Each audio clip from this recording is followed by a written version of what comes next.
Good evening, I'm Camden Cohn, and our sports ticker is brought to you by the experienced advisors at Stonebridge Wealth Systems. Just a little while ago, Nebraska baseball finished off an 8-5 win over Omaha in the home opener.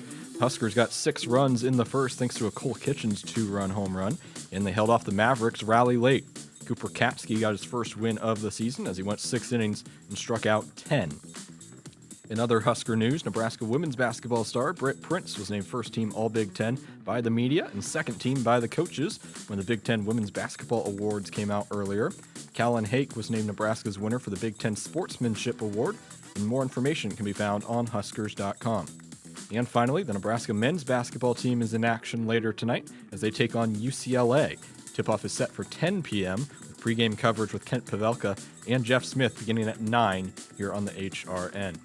Our sports ticker is brought to you by Stonebridge Wealth Systems, navigating you to and through the retirement of your dreams. Local advisors, a disciplined process, the retirement compass. Visit stonebridgeiwm.com. Hour 1 of Sports Nightly is up next, right here on the Huskers Radio Network. Coming to you live from Memorial Stadium, it's Sports Nightly. All the Huskers, all the time.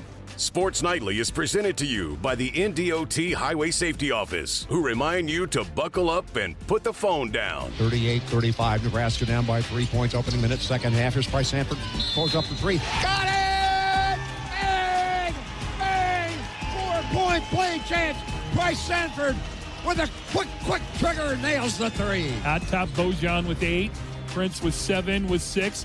Top of the key fires, deep right side, Nisley for 3. You betcha! Off the assist from Britt Prince, a CDA 3 for Logan Nisley to end the first quarter. It's flown out, Ribby double and grounded out to third. Also reached on a fielder's choice. Next to him, oh, that's a deep drive! Left field, off into the Auburn night! It's gone! 3-run bomb from Chesky! It's now 9-5 and perhaps the dagger in the 10th. 2 out in the top of the 6th. He'll 1 from Malin. And from lines it in right center field, down for a hit. Moore scores, Bacon around third. She will score 2. It's a 2-run single to right field. And Nebraska has a 4-3 lead on Oklahoma State in the 6th. Now, here are your hosts, Jessica Coody and Kyle Crooks, on the Huskers Radio Network. And the marathon continues. Welcome into Sports Nightly with Kyle Crooks. I'm Jessica Coody. I got my bubbler. I'm ready to go. I have by no means done as much work as Josh and Camden here today. And even yourself, you were here earlier doing the recordings, but I'm ready to do my part of the marathon. We were joking, what leg am I? Probably the second or third today? Yeah, the baton has been passed. This is the third leg of the marathon. This might be the fourth for Josh. Like Camden's been here, I think, the last 24 hours. They're on 2 relay teams. So, yeah, Camden's been on the air more than any of us, I think, total in like the last week. So, shout out Camden. Yep, so we've got baseball. Of course, you just heard it. We had a win here today with the win over Omaha. We'll talk more about that here coming up. And then men's basketball coming on late night, 10 o'clock tip on the West Coast. So we will have the pregame show coming up for you at 9 o'clock. But we are on for you for the next 2 hours here on Sports Nightly. And it is a busy week all week long. And tomorrow, the Big Ten tournament tips off for Nebraska women's basketball first round action. And so we welcome in, who is typically our anchor leg on our football coverage, Matt Coatney, joining us live from Indy. Coatney, good to see you. It's great to see you guys. I love being in Indianapolis. It's one of the greatest places to have a basketball tournament. It's hotels, it's great restaurants. The arena is within walking distance, and it's the postseason. I'm fired up. Let's get it going. Let's clip that comment and send it to the city of Indianapolis because they would love that. Coatney, and I think Jess was asking you this before. I don't know if you heard it, but are you going to St. Elmo's? Are you doing the cocktail sauce? Are you doing the shrimp, the whole deal? Tonight is a night where the Big Ten women's basketball broadcasters get together at another location. And what I've always done here is if the Huskers win their first round game, the second night is when I go to St. Elmo's. And sometimes if we play a night game, I go to Harry and Izzy's, which is their daytime concern. Same shrimp cocktail Bring 2 credit cards with you if you want to buy it, but it's worth it though. It'll clear your sinuses and it'll change your life. Have you ever done St. Elmo's shrimp cocktail? I have not. So I did some WBIT games at Butler last year, and it was right down the street from our hotel, and I never had it. I've heard the legend and the lore of it, but I've never been in there. I did Coatney, and nobody told me not to get a big heaping scoop of it. Yeah. Oh my goodness. Yeah. Big mistake. You haven't really been to Indianapolis until you've been to St. Elmo's. So, yeah. That's why I want Nebraska to win, so I can get to St. Elmo's tomorrow. But tonight is our Big Ten women's basketball broadcasting brethren, and we'll tell the same stories we've told the last 11 years. The fish get bigger and bigger and bigger every year, but it's a lot of fun. Well, you guys just landed. You're on the team flight, and I'm sure we'll dive into the matchup with Indiana a little bit more. But, hey, coming off 2 big wins, going into this thing, getting hot at the right time, how's the team feeling going into the postseason here this week? It's a pretty loose team, and I think a lot of that starts with Amy Williams, who has always seemed to coach her best in the postseason. She's a great Big Ten tournament coach. Amy is very confident at this time of the year, and I think that reflects in her team. They were a loose group getting on the plane. Everybody is very happy. A lot of congratulations to Britt Prince for getting first team all conference as voted by the media. Callin Hake was given the sportsmanship award. So it's a pretty loose group right now. This is a place that the Huskers like coming to. A lot of the members on the team have been here before. So they're pretty loose right now, Jess. You know, looking at it, and they sort of went through their doldrums. They went through a tough time in the schedule, but they're ready for March, right? They're ready for March, and I that's kind of to my point. I think a turning point maybe before March comes on that February 22nd day at Washington and that Britt Prince shot. How much maybe does that give them? Did that give them a shot in the arm going into senior day and the Big Ten tournament? Because when we talk about teams that make runs in March, maybe there's a turning point at some point, whether it's in March or days leading up to. Do you think that specific moment can give this team a jolt? Do you kind of believe in the momentum maybe of a moment? I do, Kyle, and I think it's a really good point because Nebraska was a team searching for anything. They were a desperate team. They really thought they had the game at Oregon, won, and then they went on a 5-minute drought without scoring. And, you know, when you're lost in the woods, you're looking for anything, any shining light, anybody who stops and gives you directions. And that Britt Prince shot was that guiding light, was that North Star for this team.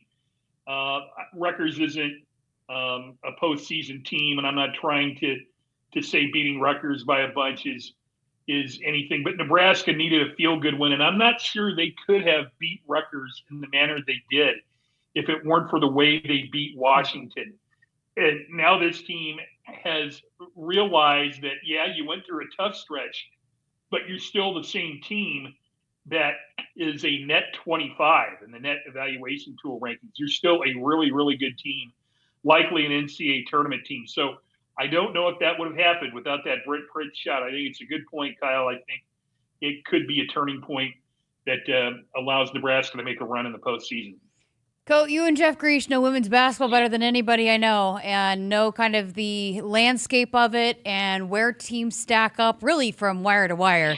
And, you know, we were texting, and I've talked on the air about this even going into last week, kind of how you felt about where this team was. And so now going into this, having the 2 wins with Washington and Rutgers, and now going into this Big Ten tournament, how do you feel? What do you feel like this team needs to do? Do you feel pretty good at this point, no matter what happens? Where do you, I guess, kind of land towards what needs to happen for Nebraska to feel really good going into the long week leading up to Selection Sunday? Well, Nebraska certainly is on the bubble. And so when you're on the bubble, you don't want to give the selection committee any ammunition to kick you off the bubble. You want to give them reasons to keep you in. And a great reason to keep Nebraska in is a 3-game winning streak or a 4-game winning streak. You kind of want to have that overshadow that 6-game losing streak in February. So I would feel a lot better with an opening round win over Indiana, especially an Indiana team that has won 6 of their last 8, an Indiana team that for all intents and purposes, is playing a home game tomorrow, just down the road from Bloomington, and with a starter who is from Indianapolis. I would feel better with one more win. If the Huskers don't get it done tomorrow, then I think everybody's going to chew their fingernails off on Selection Sunday. I think Nebraska still deserves to get in, but you don't want to give that tournament selection committee any reason to leave you out. The 12 versus 13 game in terms of seeds is a lot like the 8 versus 9 game. It's a coin flip, and I see tomorrow's game as a coin flip. So Nebraska needs to be impressive, get a win there, and if they get the win tomorrow, I think they've done enough to where we don't have to worry about the bubble anymore. In this tournament, outside of Britt Prince, who is the key to making a run, maybe if that's 2, quite possibly 3 wins. If they make a legitimate run here in this tournament, what needs to happen in terms of who needs to step up? Well, this is a team that has relied a lot on Britt Prince, but down the stretch, it's Amaya Hargrove who leads the team in rebounding and is one of the best zone busters you'll ever see. She plays very effortlessly. This is her second Big Ten tournament, and rebounding is the number one thing Nebraska has to do to beat a team like in Indiana. Nebraska is lower or very low in the league in terms of defense, so they have to make sure that they rebound the ball, limit their opponent to one possession, and Amaya Hargrove, I think, is the person who does that. She's had an outstanding sophomore year. I really thought she had a great chance of becoming the 6th player of the year in the Big Ten. Dugalich from UCLA certainly deserved it, not trying to take it away from her. But if you're asking for one person who I think would be an X factor for Nebraska, I think it would have to be Amaya Hargrove. You mentioned it announced today, Britt Prince, first team All Big Ten, voted on by the media, second team by the coaches. I think I asked you back in January if she was on the trajectory to potentially have these kinds of accolades. I mean, what can you say about just how she was able to put it together throughout her entire sophomore season when she had to take on a bunch and a lot of teams doing everything they can to basically prevent her from doing it? Yeah, I think you've hit the nail on the head there, Jess. Every team tries to take her away. I thought she played maybe her most complete game against Rutgers last Saturday, even though it didn't show in her shooting. Her shooting percentage wasn't that good, but she got her first career double-double and was on triple-double watch. She was 2 assists away from a triple-double. Amy Williams left her in there as long as she thought she could to try and get that. You think about the difference between a year ago where Britt Prince was a freshman trying to facilitate Alexis Markowski and getting her the ball in a position where she can do things, to where now she feels much more comfortable taking the ball at the top of the key, making a decision. You know, I asked Amy Williams, we talked about that shot that Kyle brought up earlier at Washington, if the three-pointer was the design play, and Amy said that was Britt's decision on whether she would drive or step back and hit the three. Amy Williams has that much confidence in her point guard right now. So, you know, Britt is playing the best ball of her career right now. I think also on the defensive end, she had a couple of steals against Rutgers the other day. And I think she likes where she is. I think that shot at Washington kind of renewed her energy that she is an elite player, and Nebraska needs her to be an elite player to move forward. Little less than 2 months removed from that meeting against Indiana. When you look back at that 5-point win on January 8th, what are your takeaways? What are some of the things that are in the back of your mind when you think back to that game and then kind of looking at the keys to victory? You know, Indiana pretty much played Nebraska's schedule in reverse. They played that gauntlet in January. Indiana started 0-10 in Big Ten play and then finished up 6-8 in the month of February. They're a different team. They starts with Shea Chesky, transfer from Penn State from 2 years ago, who is almost impossible to stop. She averages 23 points per game, leading the Big Ten in minutes. Indiana has narrowed down their rotation to where they only play about 7. They stay with a group that leads the league in minutes played. They're not big on the inside, but they've learned to play as a team. Terry Morin consistently has had Indiana at the top of the league. This has been something that has been very difficult to watch if you're used to Indiana being at the top of the league. So she's had to rely a lot on freshmen. They hit the 3 as well as any team in the country. But the difference between now and the Indiana team that Nebraska beat back in January is the confidence that Indiana is playing with. Shea Chesky knows now how to work with Lene Beaumont, Maya Makalewski. Neve Caffey is one of the elite defenders. She will probably have the assignment on Britt Prince tomorrow. So I really kind of throw out that January game. I think that Indiana is a different team. They're much more poised offensively, probably still a work in progress defensively, but I really think it's a coin flip game tomorrow. Hey, Coatney, we've talked a lot about it. Amy Williams does such a good job of getting teams ready to play in any tournament. I mean, and really throughout her career, they seem to make really deep runs. And we've seen some special runs in the Big Ten tournament here over the last few seasons. What is it about her coaching that she gets teams ready to play this time of year? Well, I think it starts with depth. Amy, I talked about Indiana really only plays 7 right now. Amy plays her whole bench. And when you get to this time of year, I've seen some Husker teams before Amy Williams that just ran out of gas. There was a Nebraska team that went to the NCAA tournament and just absolutely had nothing left because they played a very small rotation. So I think when you get to this time of year, the physicality factor really favors Amy Williams because she plays her entire bench. If you're gonna play 2 or 3 or 4 or 5 games in a week, you have to have a deep bench, and Amy Williams always has as deep a bench as anybody in college basketball. I also think her coaching staff does a great job of tracking their opponent, looking at what happened during the regular season when they played, and making changes that are advantageous to Nebraska. So between the depth and the assistant coaching staff, I think that has a lot of the reason why.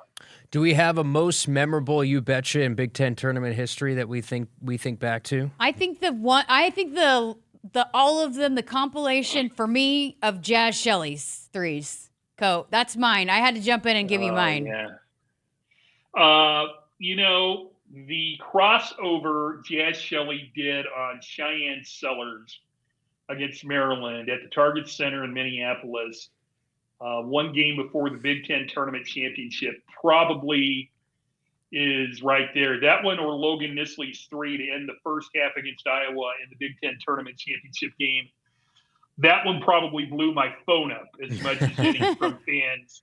That I could think it's a huge You Betcha, but it's the fans who let me know that they drove off the road or something like that. So it's probably one of those two. Well, your guy, Art in Los Angeles, has checked in. He said, "Hi, Jessica. Can you ask Matt if he knows any B jokes? His B joke was one of my favorites." But he said Matt Coatney is the GOAT, GBR. Oh, my gosh. I got to meet Art last year. What a great Husker fan. I don't know any B jokes. I struggle to find A jokes. Okay. And I think most people would say my jokes are like D, E, or F jokes. So I'm sorry, Art. I'll work on my B jokes after I work on my A jokes. All right, Coatney, well, coming up, first game of the Big Ten tournament in Indianapolis, Nebraska and Indiana, 2:30 tip inside Gainbridge Fieldhouse. Coatney will be on the call for us, as always. If you could narrow it down to your biggest keys in this one for a Husker victory over the Hoosiers to advance in this Big Ten tournament, what would those be?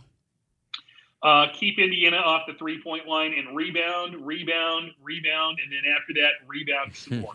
If Nebraska owns the glass, they have a really good chance to win the game tomorrow, unless Indiana just stands out there and starts checking threes. And then just, I guess, when you're looking at this Husker team and what's working well for them now coming off these 2 wins, what can carry over here into this postseason?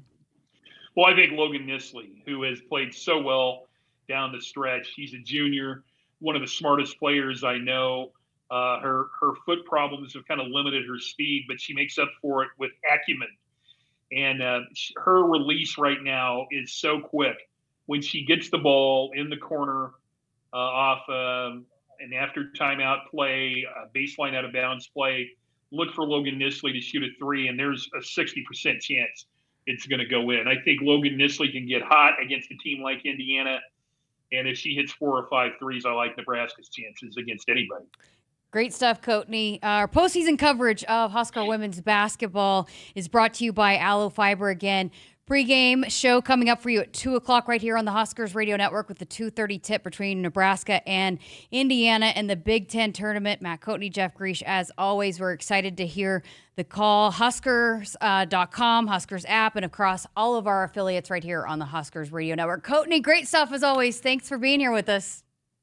Thanks for having me on. Kyle, you're doing a great job on baseball. I've enjoyed listening to you the last couple of weekends, my friend. Thanks so much. I appreciate it. By the way, is this a Julian Acebe scout that we have for tomorrow, or what's his record this year?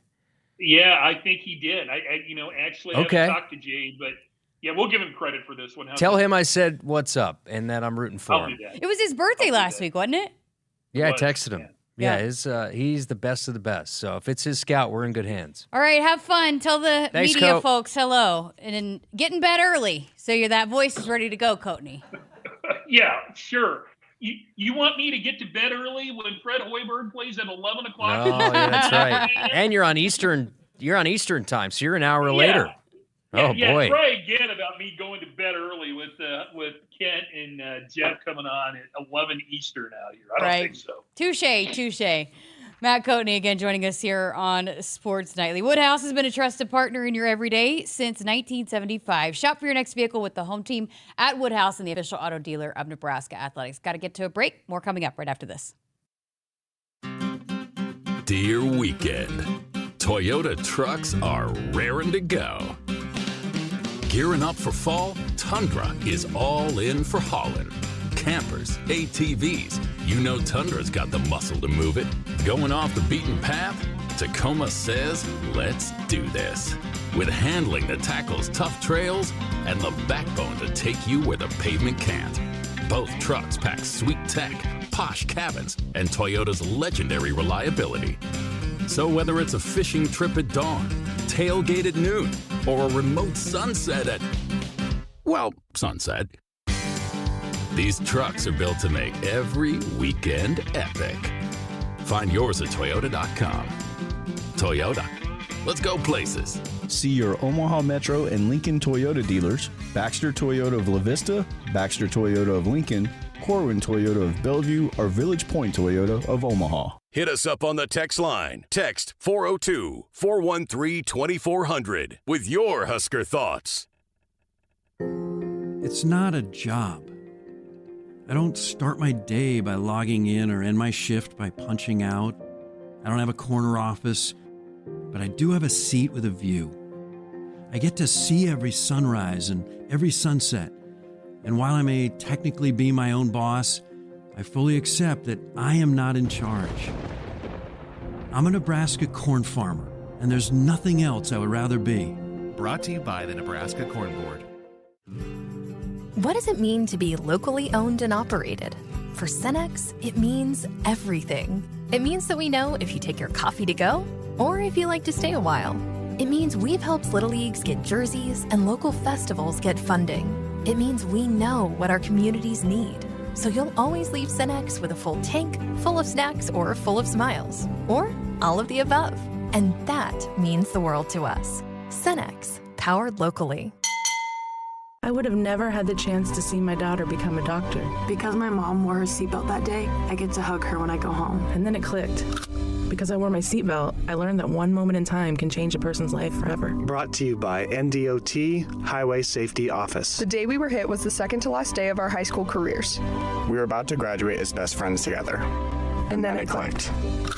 Because we wore our seatbelt that day, we still get to experience life together. Brought to you by NDOT Highway Safety Office. It's another new year and another exciting edition of the Nebraska Lottery's popular Cash Blast promotion. You know how it works. Until March 24th, buy a 2x2 ticket and get a voucher. Enter online for a chance to win a $5,000 or $500 weekly prize. And if your winning voucher is from a 7-day draw ticket, your prize is doubled. So start out your 2026 with a bang. Enter the Cash Blast promotion today.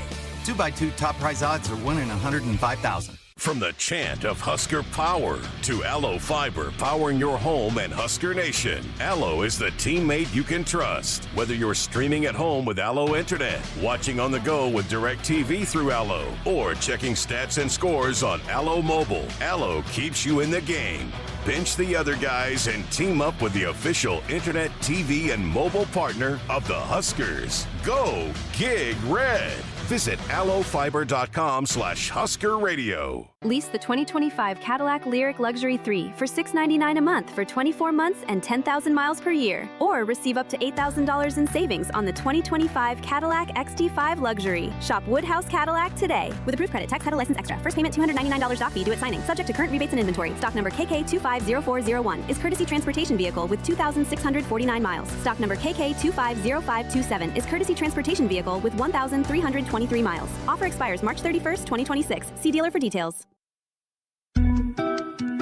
The Huskers Radio Network Broadcast Center is sponsored by Akrs, the Midwest premier John Deere dealer, supplying the equipment and service to advance agriculture and much more. Akrs, solutions for every field. Welcome back to Sports Nightly with Kyle Crooks. I'm Jessica Coody. Always a pleasure when we get to have the I love man talking on to Sports Co. Nightly. He's the like you said. What'd you say? He's the anchor of our football. Like Yeah. he is, and for many years and. Big Red reaction. Like my first year driving home from the airport and they're still on the air. Like when I forget what road trip it was. It might have been like the Minnesota game and they're still on the air taking calls. And then my first chance to kind of listen to him and Grisha on women's basketball. 25th consecutive year for those two together at the Big Ten tournament. So each year is different. See if they can make a run this year. So we didn't know for sure. Again, you never know with travel. And so he was scheduled for 6:20, but he got there early enough. And so we moved some things around so that he could get out and get to his shindig tonight with the other media folks. Sounds like fun. Yeah, I know. By the way, you missed it just seconds before we came back. Kyle was trying to act cool and banged his hand. I did a nice little 6-7 deal, and then I banged smacked and my I said, "That's knuckles what into you the get table. for trying to act cool." So, but yeah. So big day coming up tomorrow for Husker women's basketball, and we also have baseball. So we'll have another doubleheader. And Camden, we'll have Josh, you guys ready to go? Or else you don't have a choice. We don't have a couch in there anymore, but we need to find some kind of let's rollaway. Let's go to Scott's office and get it back. We need to find a rollaway for them to just stay overnight here tonight. Well, we're getting TVs by the day, so that's a start. We are. Is the other one hung over there? The third one? We're getting over there? Not yet. Maybe we can get an air mattress. Air mattress, that's Yeah. good. I have one from my old apartment I can bring to you. So this isn't something I probably should say on radio, but because it's kind of embarrassing. When I first moved to Gainesville, 2017, I didn't get a bed until like a year in. What, you slept on an air mattress? Air mattress. How is that back? And No wonder you can't and there was walk a very giant fast. bubble in it. Like it was a Walmart air mattress. Ah. You want to talk about lazy? Boy, I was lazy when it came to that. No wonder you can't walk very fast. I can't do a lot of things very fast. I'm Yes, like, that's hustle true. up. We've told some embarrassing stories. I mean, you lost your car. I got stuck in the snow the other day, had to be pushed. I told the DB open story book. a couple times. I brought that story back up, the Maryland story when he hit his head on the window Oh, yeah. on his show this morning. Yeah, when it hit. And it's good memories. Yeah. When Brandon Meyer stole a table. I mean, the guy image was of looking for it. I was looking for a table for our little device that we have to connect back to the studio. Next thing I know, Brandon Meyer, like the Pink Panther, is out in front of the booth, and he just absolutely stole a table. So Brandon, I gotta ask DB and Brandon if I can read it, but Brandon wrote DB a poem for his birthday. Did he DB's really? birthday, by the way, was yesterday. It so was, happy birthday, and we tweeted DB. it out. Shout out Cassidy We on tweeted top it. of that stuff. We did mention it on the show. So happy birthday, Damon Benning. But Brandon wrote DB a poem. I'll have to get the clear before I can read it, but it's pretty funny. I'm sure DB loved it. I'm sure he's a big poem guy. Oh, but anyways, so win number 1 in the books today. Hopefully the first of many coming up here over the next several days as Husker baseball takes care of Omaha 8-5. And listen, this has been a game, Kyle, in the past. It's been a little dicey. I mean, Omaha has I kind of had the number of Nebraska. They come in pretty motivated and have taken a few from the Huskers, and the midweeks have also been a little bit of a bugaboo for Husker baseball. So good to get off to a start here in these midweeks and get a win. Yeah, they're not necessarily probably going to help a resume, but they can hurt it. Yeah. You know, if you're at home and you lose to Omaha and they lost to him last year. I know talking with Ben when we were at Auburn, he had said Omaha is just kind of a thorn in the side of Nebraska baseball. I think a big part of it, too, is it goes to that motivation factor for Omaha. A lot of those players, they want to play here, right? Or maybe they didn't get an offer to play here. So there's always a little bit extra when you play the lower Division I schools within the state. Today, Cooper Katsky was, as advertised, sort of what you're looking for right now, and it makes that conversation for Sunday. That Sunday starter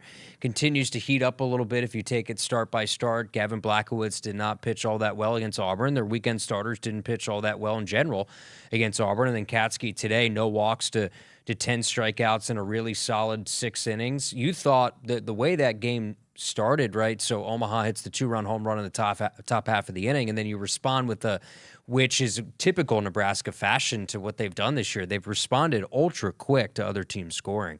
They put up a 6 spot in the first inning. You think it's going to be a run rule 7-inning game. We almost didn't have Sports Nightly tonight because the game took about 7 hours. I know we were joking, like, well, 2 o'clock game, there's no problem. But I was sitting there thinking, man, are they going to be off the air in time? It was a 1:30 first pitch, and I was like, you know what? There's a shot here that they get it past 6. You didn't want to do the show tonight? No, I love doing the show. You didn't want to talk to Matt Coatney? But I just think Ben and Nick never would have left. Yeah. Because the way that game was going, I mean, it took a while to get that thing, 21 total hits.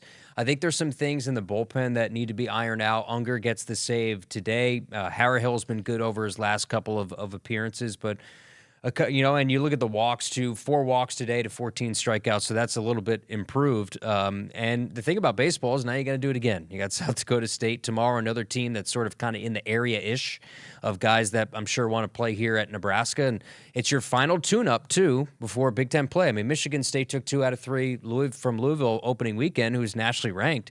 That's a pretty big test opening weekend. Heard also, I was listening to the pregame show and Ben's conversation with Coach Bolt and some changing up of the lineup, too. So, especially out of the gate, I know that they would have liked to see the bats continue to get going, but to put up the big spot in the beginning, had to like a few of the guys with the opportunities that they got today. Yeah, moving things around. I think the biggest thing is when we had Coach Bolt in studio yesterday for his show, he wants to get Case Sanderson up at the plate with people on base, which hasn't been at least multiple guys on base. Mac Moyer has been ultra consistent in that leadoff spot. Another multi-hit game, couple of ribbies for him today. Absolute gem of a find because he was not the starting center fielder opening day. That was Nunez. So Moyer stepped in the Stanford game, and he's been lights out ever since. You move Overbeek up to the 2 spot, and then Dylan Carey, who's had just a lightning quick start with the bat. Another 3-hit performance for Dylan today. I mean, he's on pace to be an all Big Ten type of performer, and he has a statement to make because he wants to play professionally. Didn't get drafted last year, and he has something to prove. And boy, he's shown it through now, 11 games into the season. All right, wanted to play for you the conversation Nick Hanley was able to have with Coach Bolt following the win over Omaha here this afternoon. Talking to head coach Will Bolt after Nebraska wins 8-5 over Omaha. And Coach, I want to start with Cooper Katsky after the first inning, just the way he responded. It seemed pretty typical of what you probably expected out of him, but just that overall response pretty big. Yeah, it was great. Once we answered with a 6th spot for him, and then he got the shutdown innings after that and gave us some length, which obviously we need, having to cover 5 games this week. And good to see him go out there and do that, his first home start and first start for us. Really good job there and really good job at the front of the game for us kind of grabbing that momentum. Yeah, so with the at-bats that you saw from the first part of the game to the middle of the end, what, if any, differences that you saw just from the batter's box? Yeah, not nearly focused enough. We really had a chance to kind of finish that thing off and just move the baseball. Way too many strikeouts. Not nearly good enough approach. With a chance to drive runs in either. And again, we're just trying to play to a standard and to try to finish that thing off the right way. And we're never going to be upset with a W on the scoreboard. But offensively, I thought we left a lot on the table. When you look at Cole Kitchens, again, just making his home debut here for Nebraska, too, that first inning, but just the way that he's continuing to see the ball, but just the power to all fields. What are you taking away from just his at-bats? Yeah, I mean, he had some really big swings earlier in that game for us, and, there's been some slug there that's driven in some runs, and, it's good to see him, use all fields and drive the ball. Arms inventory-wise ready for tomorrow, and feel like you guys got a pretty good plan for what you're going to throw out tomorrow. Yeah, we used the guys that we thought we might use in a leverage game today, and again, that's why you like to stretch the lead when you have a chance to stretch the lead, so you don't have to necessarily overextend some guys. But we'll be fine. All right, Coach, appreciate it. Go get Thank you. All right, good stuff there from Nick and the coach, and get right back at it tomorrow. Yeah, I just think they thought they could put their foot on the gas offensively and didn't after, like we said, that 6-run first inning. You had opportunities. They had Omaha had the bases loaded too in the 8th inning. You're able to pitch out of that. So was it the cleanest win? No, you're giving up 10 hits and UNO leaves 11 on base. Nebraska leaves 12 on base in the game. So that's a lot of guys to leave on base. And that's kind of been the issue with Nebraska all year is not getting runners on, but rather driving them in. All right, got to get to a break. We're back with more from Sports Nightly coming up right after this. Now's the time to save on trucks at Woodhouse Chevy. Lease the 2026 Chevy Silverado 1500 Custom Crew Cab 4x4 for $399 a month. Or save up to $10,000 off MSRP on retired courtesy 2026 Chevy Silverado 1500s when financed through dealer. Woodhouse Chevy. Together, let's drive. With approved credit, tax, title, license extra, $299 doc fee due at signing. Retired courtesy loaners. Qualifying trade-in of 2011 or newer vehicle. Lease for 39 months, 10,000 miles plus first payment. Finance based on manufacturer rebates. Expires March 31st, 2026. See dealer for details. Hit us up on the text line. Text 402-413-2400 with your Husker thoughts.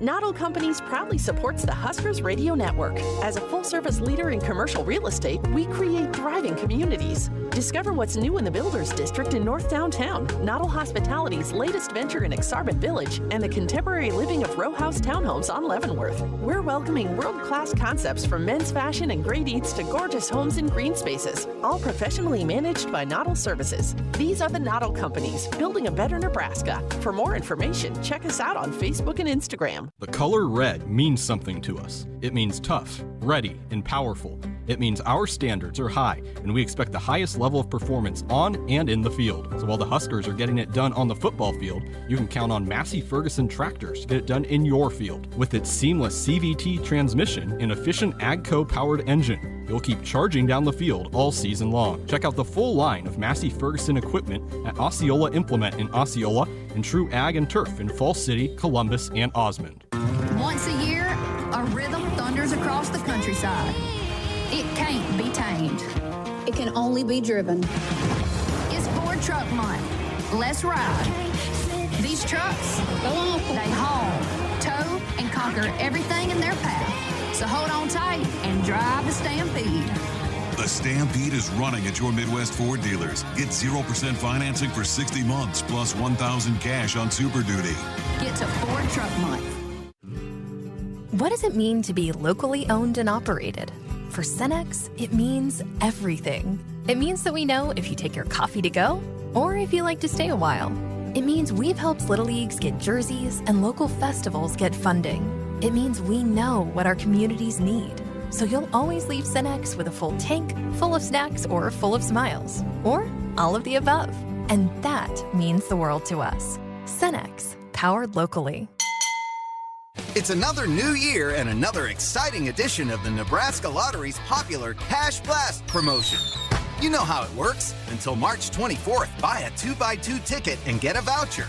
Enter online for a chance to win a $5,000 or $500 weekly prize. And if your winning voucher is from a 7-day draw ticket, your prize is doubled. So start out your 2026 with a bang. Enter the Cash Blast promotion today. 2x2 top prize odds are 1 in 105,000. Get behind the wheel of America's favorite truck from Woodhouse Ford. Lease the Ford F-150 Super Crew for $389 a month for 36 months and 7,500 miles per year. First payment and $299 doc fee due at signing. Or save up to $15,000 off MSRP. Shop Woodhouse Ford online or in-store in Blair, Omaha, and Plattsmouth today. With approved credit, security deposit waived, tax, title, license extra. Vehicle is a retired courtesy loan. Offers expire March 31st, 2026. See dealer for details.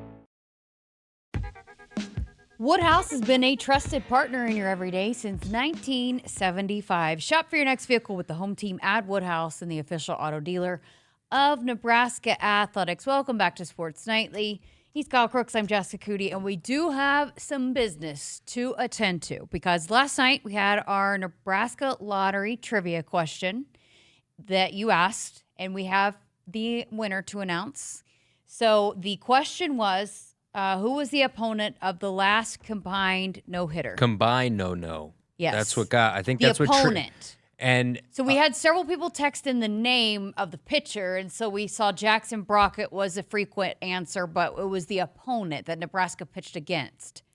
And also, I think some people thought it was a complete game no. This was a combined no. Combined, and you said Coach Bolt knew, and he could break down. Josh, right? He rattled off it was me, Bolt, and Josh here in studio for that, and he rattled it off just like that. So he has, it's amazing. All coaches do, but especially baseball coaches. They have such a steel trap memory. Mm-hmm. So we do have a winner, though. I don't know if you want to announce that now. So our Nebraska Lottery Trivia winner, the first of the season, shout out to Ian in Lincoln. He was the first to text in the correct answer, which the opponent was actually Arkansas in 2013, right? That's right. 2013. So congratulations to Ian in Lincoln. We've already sent out the information there, but play along every single week, and we will announce the winner here. But again, text in. It's a fun feature that we do, so we will be bringing that to you. Josh, do you remember that game? He does. Were you producing that game at that point? Okay, he was producing. Josh remembers things because it just so happened. Actually, fun fact that I don't know if I told the story on air, if I was just telling you, but when I went to the alumni weekend the other day, I was talking with Kent about the origin of Bangarang, and it was actually a dare. Someone had wrote him, basically said, hey, get this word in, and it was against Michigan State, and it was in January, basically 10 years ago. So it's the 10-year anniversary of Bangarang. So it was in 2016. I think it's tattooed on him, is it not? On yes, his wrist? It is. I think he put it on social media. It's tattooed. Bangarang's tattooed on the inner portion of his wrist. Yep. So it was, but it actually was a dare, and so it was not even something that he just like kinda, Boom Shakalaka. Yeah, with Bear K. And he got that in, right? Did he not get that in this weekend? So it was kind of funny that. But I was talking to Josh about it, and Josh was able to pull up the call like that.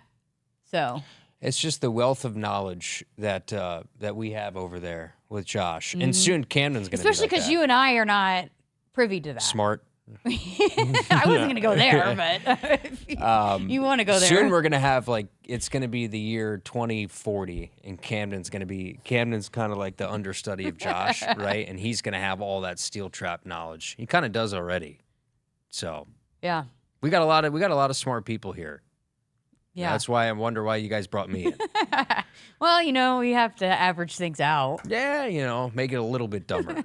Dumb the show down. I've done a good job dumbing down Sports Nightly. Listen, I'm not going to call out names, but I did have somebody tell me that they like your baseball calls better than your football. Yeah, I know. And her name's Jessica Coody and somebody else.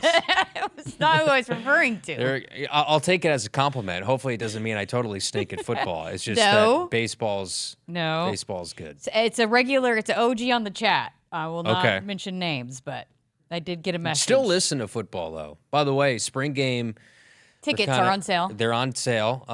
They're going. It's a hard thing, right? Because fans, it's hard to forecast how things are going to go with the basketball team, with weather, and I think Troy said it on his show. Usually, you wait till the last second to buy spring game tickets. You make a full day out of it.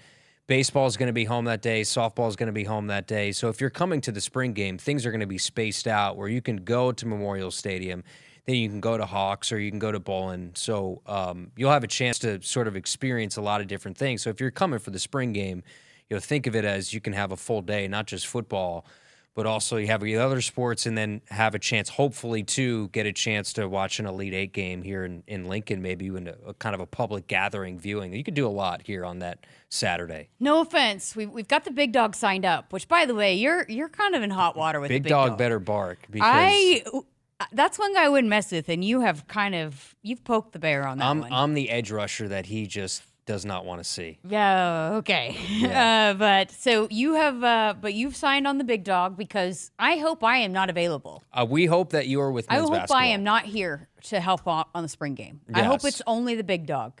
Jeremiah Searles here because if there is conflict, it means that if I'm not here, it means the Nebraska men's basketball team is playing for an Elite Eight game. Now, even if they're playing in the Sweet 16, you still might not get back here in time, depending on travel and all that stuff. But my hope is that they play a Friday, Sunday, so the spring game doesn't become an issue for fans, and the other sports too, because I'm sure baseball and softball don't want people leaving early and things like that to go to basketball and watch, basketball watch parties and things like that. So I hope that they luck out and it's a Friday, Sunday kind of deal. We'll see. Yeah, we'll see. Got to get there first. Got to get there. Hey, big one tonight because you could lock up the double bye. We'll talk more about basketball here coming up in hour number 2.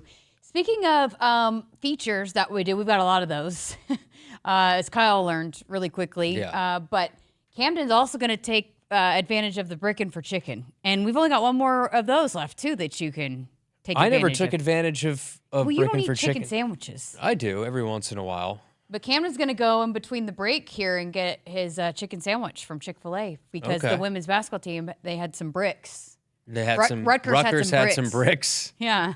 So, I like that. So, and it's free, but it's on the app. Yeah, if you were in the building, you get the chicken sandwiches.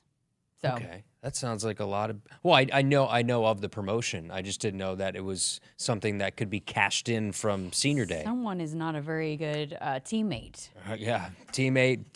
I'm actually quite terrible at my job, for being honest. So it's lucky I'm here. On that note, let's get to a break. We're back to wrap up hour number 1 next.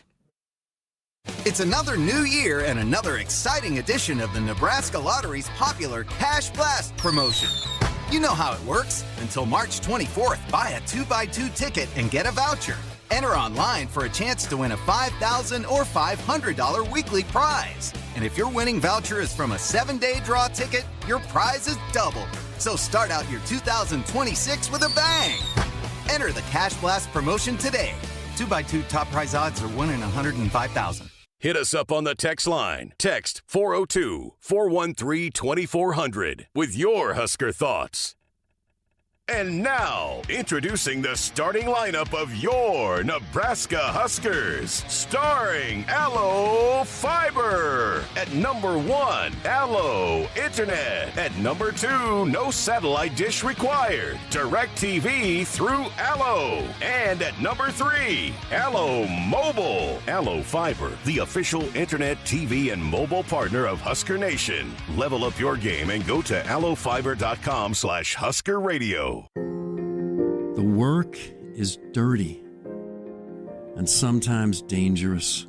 It's the kind that can break your body, and if you let it, your spirit.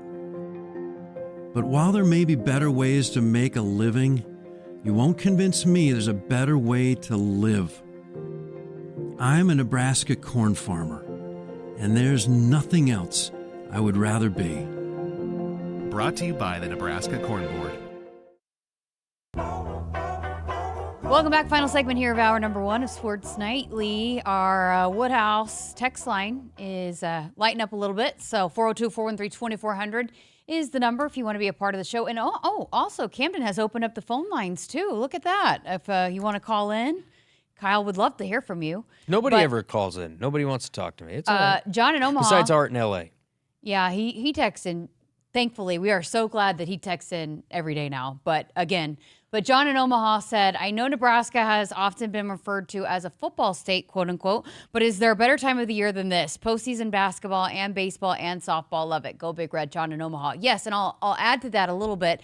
When you've got two teams, especially a team like Nebraska men's basketball that we're talking about potentially making deep runs in the NCAA tournament, a women's basketball team that we're hoping is a guaranteed lock. If one more win, and they're probably a lock for the NCAA tournament. You've got a softball team that's probably a top 5 team in the nation, and a baseball team that has some big wins. So when you combine all of that, and then that makes it even better. Not just talking about it, but when they're pretty good teams as well. Softball is going to be a massive story. Yeah. In April and May. I keep telling everybody, buy stock now. Well, and you're like You always joke about us booting ourselves off the air, but you're booting us off on Thursday. Yes, because because softball's kind of in that timeline where we can get them on the air. I just think it's a special group. This is going to be a nationally relevant team. Yeah. Like when regionals come around, they'll probably put some of the best announcers on the Lincoln Regional. I don't want to jinx it and knock on wood, but whoever they play in is super, because you have a generational player, and so they are going to be nationally relevant when it comes to when softball's on TV more, and it becomes more, once college basketball's done is when people start to watch it more, focus on it more with college baseball and softball specifically. This team is the real deal. I think it was so big, and you've hit on this, but just the fact that Nebraska was able to play in those big time tournaments at the beginning, because of when you get to the Big Ten, because that conference is a little bit forgotten about, just because it hasn't been one of those like the SEC dominates softball and they're on all the time, and ESPN puts them on, and a lot of times with the Big Ten, they're on maybe behind a paywall and all of that. And I think they kind of get forgotten about a little bit, but I think it's going to be hard to forget about Nebraska with what they have done here before they've even started conference play. I think part of it is, like SEC, you have top 25 against top 25 teams, so you have ranked on ranked a lot of the time. I just think the biggest thing with the Big Ten is the paywall Big Ten Plus makes it really hard to gather momentum in conference play. It's just not a lot of fans can afford it, right? The Big Ten Plus and the expenditure that takes. Because then you had Peacock, and then you have all the other ones. Well, like even that's okay, but like the Big Ten Plus and things and sometimes like SEC, the quality of those digital games is probably a lot better in most places than the Big Ten Plus. Like, credit to all the people that put the productions on. It's just that kind of the paywall and how it's structured, it makes it hard to watch a lot of these games in the Big Ten. The SEC, I mean, it's on the ESPN app, and if you have a TV login for ESPN, you can watch any SEC game that's on SEC Plus or whatever. It's just not the same in the Big Ten. So I think that's something that eventually we gotta work out. If you want some of these other sports to be as in the consciousness as the SEC is, I think that's an area where it starts. Yeah, and I think just again, because softball is so relevant, the ball bat sports, they are able to put them on, and softball has done well for ESPN. I mean, they've got some massive ratings that when they put those teams on, it pays off for them. And so with the Big Ten Network, it's still work in progress to put them on the network as much as what we see with the SEC. And that ends up, I think, affecting when you're talking about seeding and the NCAA, and there just tends to be a bias because when you're seeing more, it becomes more of a problem for the teams that are not seen as much. That's the thing, and it creates storylines. It creates stars. When you can watch the games more, it just creates a lot more of the drama and the storylines than some of the other leagues can. You look at the Pac-12 all those years. The Pac-12 network never had any momentum whatsoever. And like all these UCLAs and all these teams out west, you wouldn't know anything about them until they started playing in the regional because you couldn't watch any of their games. That stuff truly does matter when it comes to biases being formed, just being able to watch teams. Hey, how about Husker softball? We talked about baseball back in Lincoln for the first time today, tomorrow, this weekend. Husker softball doubleheader coming up on Thursday. 4 and 6, right? And we're going to play a little bit of it, what we can here on Sports Nightly. We'll do some check-ins with Nate, but with the timing of it, we won't be able to bring it to you live fully, but we will definitely be bringing it to you here throughout the show. And then they've got Saturday, Sunday as well. So finally back at Bowlin Stadium, or I guess for the first time at Bowlin Stadium. So big weekend for Husker softball and baseball at Haymarket. So excited to get both those teams here in Lincoln. All right, got to get to a break. Whole other hour of Sports Nightly coming up next. Hit us up on the text line. Text 402-413-2400 with your Husker thoughts. It's not a job. I don't start my day by logging in or end my shift by punching out. I don't have a corner office, but I do have a seat with a view. I get to see every sunrise and every sunset. And while I may technically be my own boss, I fully accept that I am not in charge. I'm a Nebraska corn farmer, and there's nothing else I would rather be. Brought to you by the Nebraska Corn Board. It's another new year and another exciting edition of the Nebraska Lottery's popular Cash Blast promotion. You know how it works. Until March 24th, buy a 2x2 ticket and get a voucher. Enter online for a chance to win a $5,000 or $500 weekly prize. And if your winning voucher is from a 7-day draw ticket, your prize is doubled. So start out your 2026 with a bang. Enter the Cash Blast promotion today. 2x2 top prize odds are 1 in 105,000. From the chant of Husker power to Allo Fiber powering your home and Husker Nation, Allo is the teammate you can trust. Whether you're streaming at home with Allo Internet, watching on the go with DirecTV through Allo, or checking stats and scores on Allo Mobile, Allo keeps you in the game. With Allo plus DirecTV plus Allo Mobile, you get the ultimate teamwork. Internet you can count on, TV you can stream anytime, anywhere, and nationwide coverage you can depend on. Bench the other guys and team up with the official Internet, TV, and mobile partner of the Huskers. The color red means something to us. It means tough, ready, and powerful. It means our standards are high, and we expect the highest level of performance on and in the field. So while the Huskers are getting it done on the football field, you can count on Massey Ferguson tractors to get it done in your field. With its seamless CVT transmission and efficient AGCO-powered engine, you'll keep charging down the field all season long. Check out the full line of Massey Ferguson equipment at Osceola Implement in Osceola and True Ag and Turf in Falls City, Columbus, and Osmond.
Good evening, I'm Camden Cohn, and our sports ticker is brought to you by the experienced advisors at Stonebridge Wealth Systems. Just a little while ago, Nebraska baseball finished off an 8-5 win over Omaha in their home opener. Huskers got 6 runs in the first thanks to a Cole Kitchens 2-run homer as they held off a Mavericks rally late. Cooper Katsky got his first win of the season as he went 6 innings and struck out 10. In other Husker news, Nebraska women's basketball star Britt Prince was named first team All-Big Ten by the media and second team by the coaches when the Big Ten Women's Basketball Awards came out earlier. Callin Hake was named Nebraska's winner for the Big Ten Sportsmanship Award as well. More information can be found on Huskers.com. And finally, the Nebraska men's basketball team is in action later tonight as they take on UCLA. Tip-off is set for 10 p.m. with pregame coverage with Kent Pavelka and Jeff Smith beginning at 9 here on the HRN. Our sports ticker is brought to you by Stonebridge Wealth Systems, navigating you to and through the retirement of your dreams. Local advisors, a disciplined process, the retirement compass. Visit StonebridgeIWM.com. Hour 2 of Sports Nightly is up next, right here on the Huskers Radio Network. Coming to you live from Memorial Stadium, it's Sports Nightly. All the Huskers, all the time. Sports Nightly is presented to you by the NDOT Highway Safety Office, who remind you to buckle up and put the phone down. 38-35, Nebraska down by 3 points opening minute, second half. Here's Bryce Sanford, goes up to 3. Got it! Bang! Bang! 4-point play chance. Bryce Sanford with a quick trigger nails the 3. At top, Bojan with 8. Prince with 7, with 6. Top of the key fires, deep right side, Nisley for 3. You betcha! Off the assist from Britt Prince, a CDA 3 for Logan Nisley to end the first quarter. It's flown out, Ribby double and grounded out to third. Also reached on a fielder's choice. Next to him, Oh, that's a deep drive! Left field, off into the Auburn night! It's gone! 3-run bomb from Chesky! It's now 9-5 and perhaps the dagger in the 10th. 2 out in the top of the 6th. He'll 1 from Malin. And from lines it in right center field, down for a hit. Cora scores, Bacon around third. She will score 2. It's a 2-run single to right field. And Nebraska has a 4-3 lead on Oklahoma State in the 6th. Now, here are your hosts, Jessica Coody and Kyle Crooks, on the Huskers Radio Network. Welcome back. Hour number 2 of Sports Nightly, and 3 hours until tip between Nebraska and UCLA. 2 hours until the pregame show. Andy Harris in the chat had a suggestion that we should just stay on the air until Kent and Jeff take over for the pregame show. We should have thought of this earlier and just even met in the middle, and we did an extra 30 and they did an extra 30. You know? Yeah, I actually, we actually all agreed to this, by the way.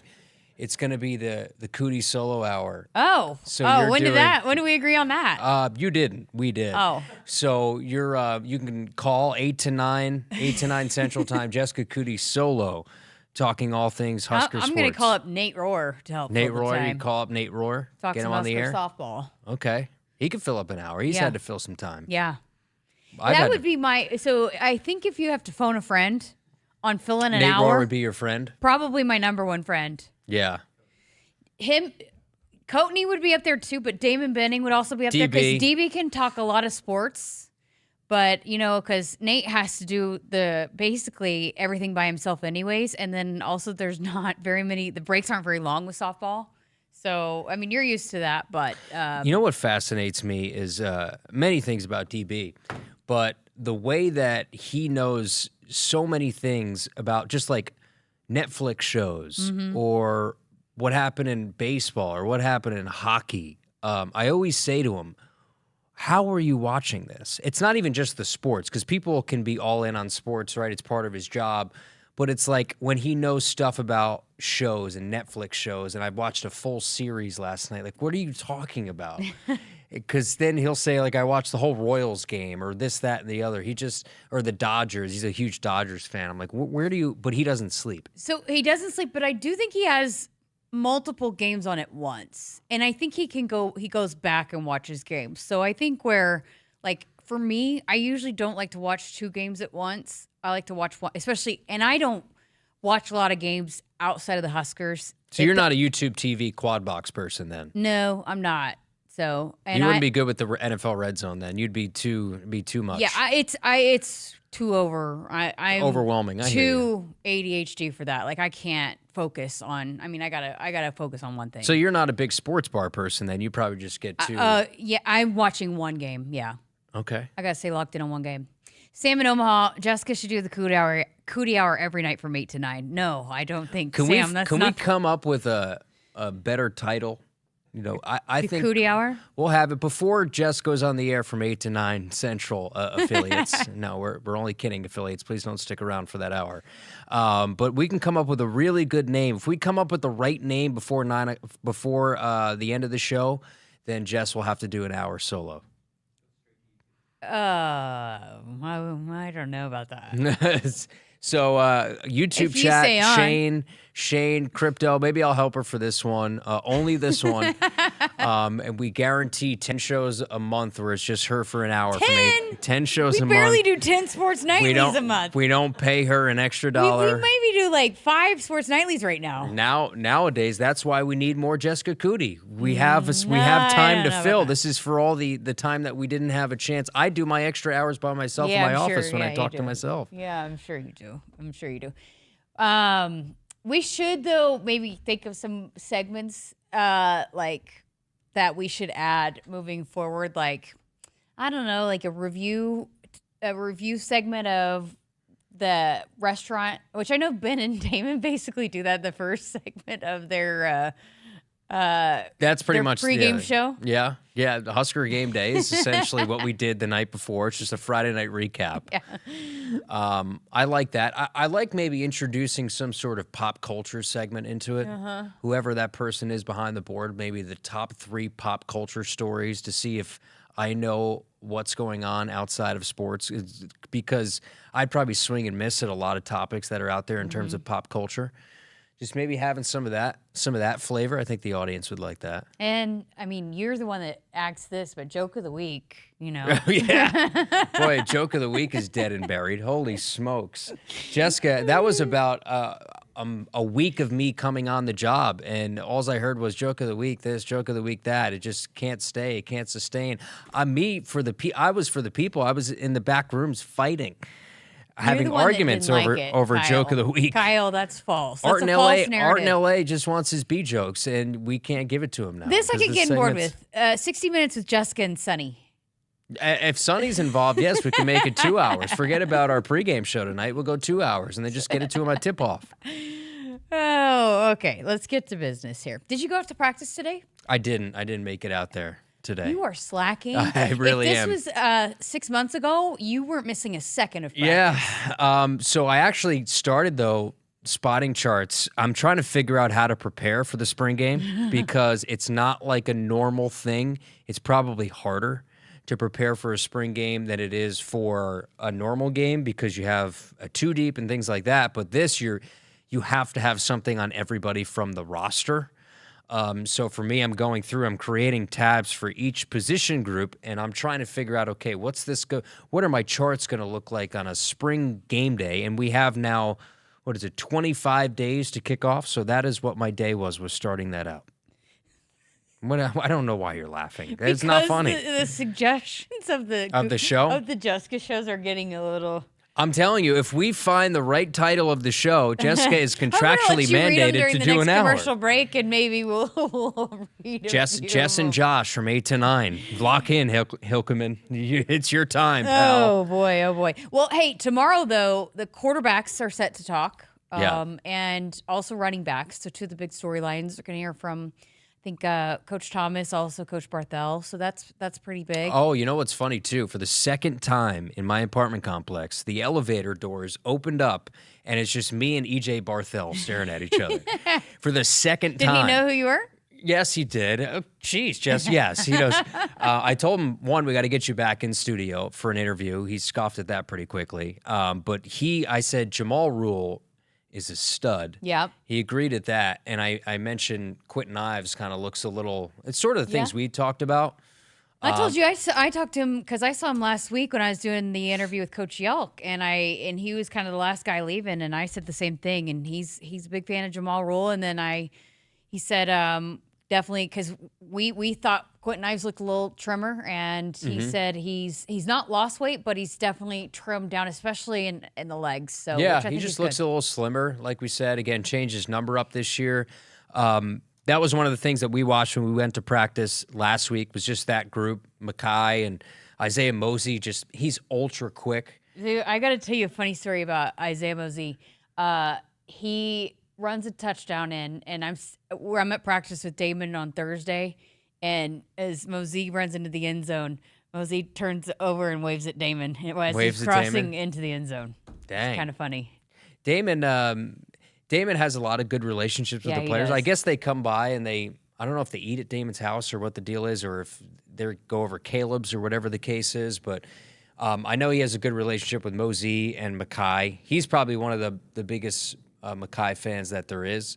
He was fired up in the bowl game. I think he called sort of what the expectation was in the bowl game for Mackay and sort of that breakout performance, especially that big touchdown run for him and the expectations for that going into the season. I'm interested too, as I'm sure you're laughing at more show titles, Calandria, how that swag translates to his podium tomorrow. That's all you hear about, is he has a kind of a confidence about him that's necessary to play the position, and a swag about him. Ja'Cory mentioned that.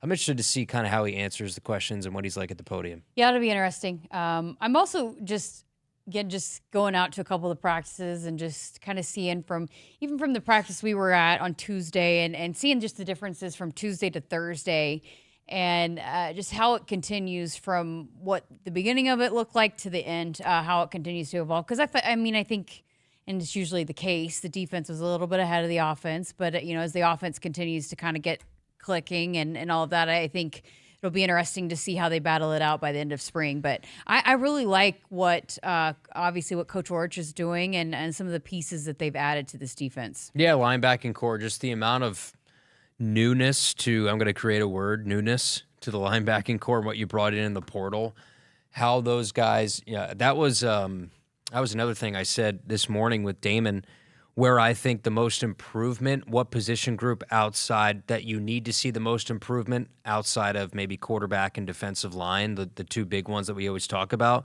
I think at the linebacker position, because I remember him saying, and I agree with him, a lot of the conversation was around the defensive line and the struggles there to stop the run.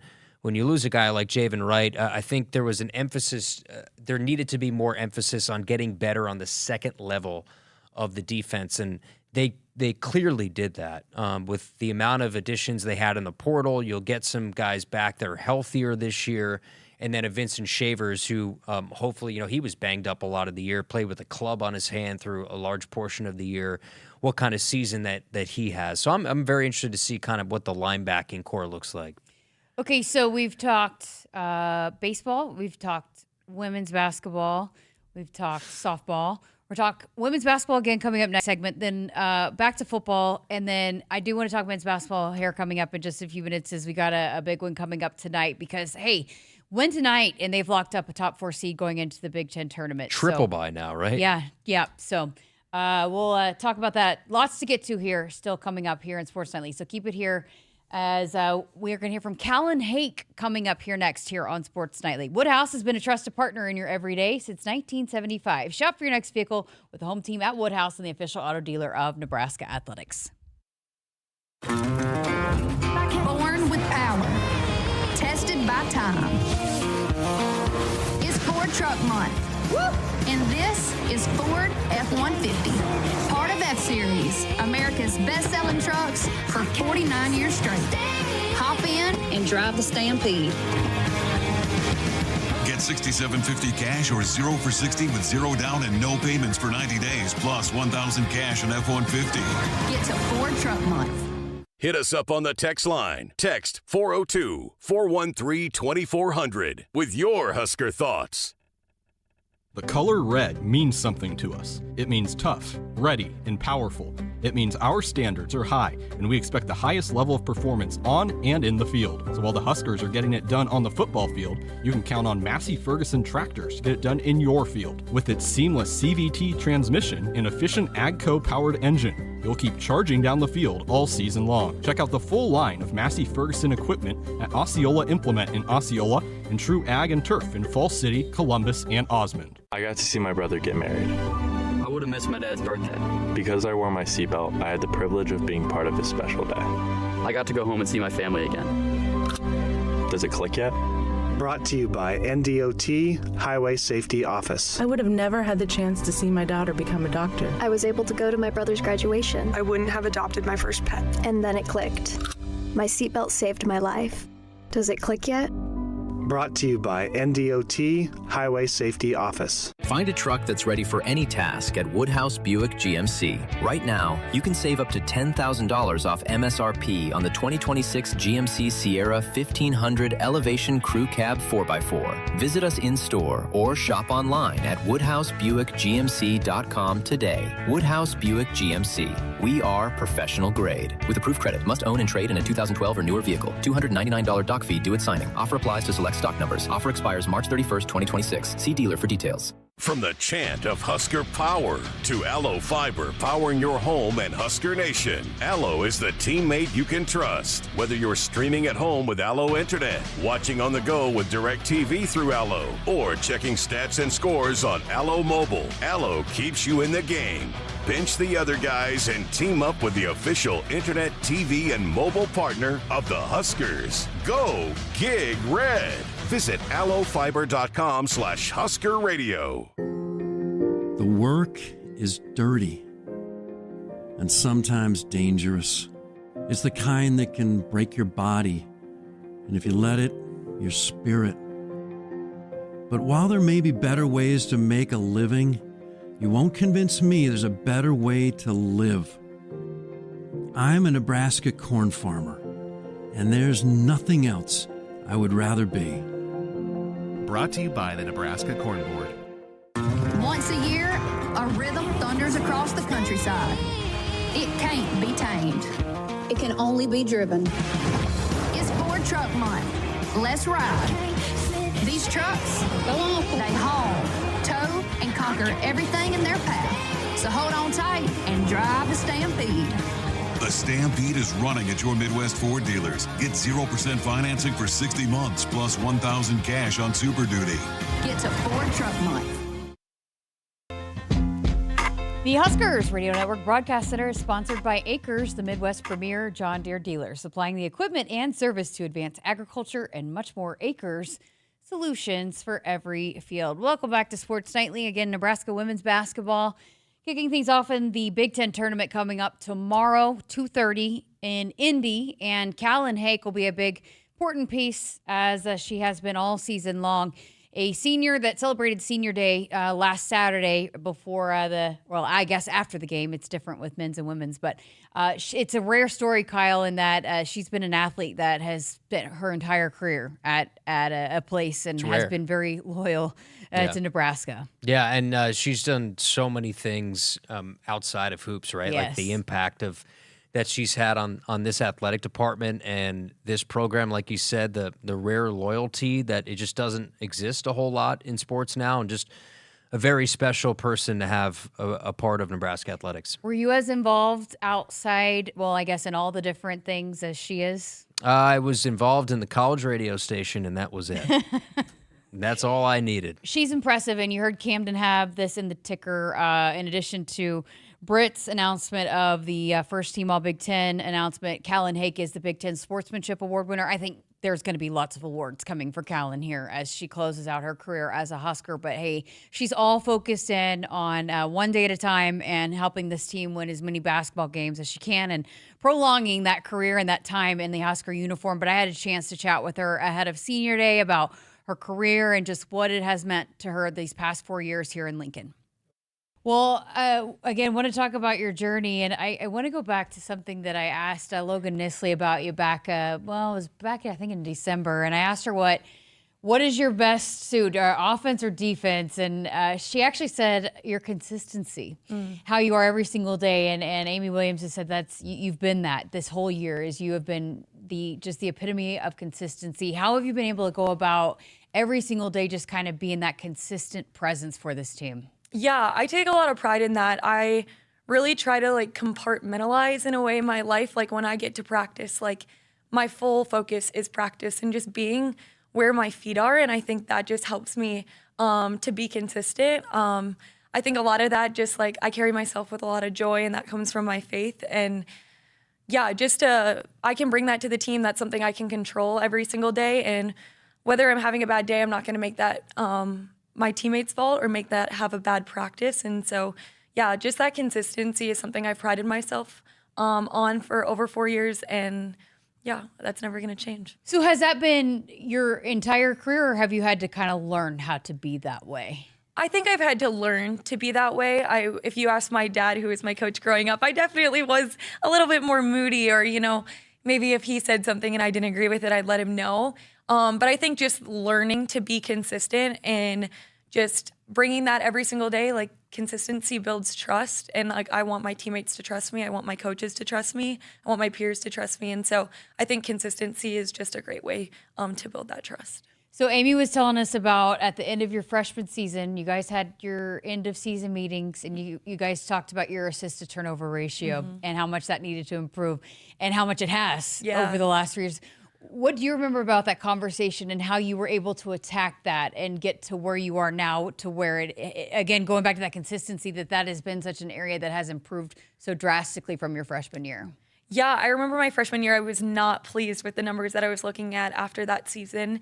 And I also love to set like measurable goals. And that was one area where I could look at a number and be like, I want this to change. And I could look at that every single game, every single year, and look back and just see that grow and grow.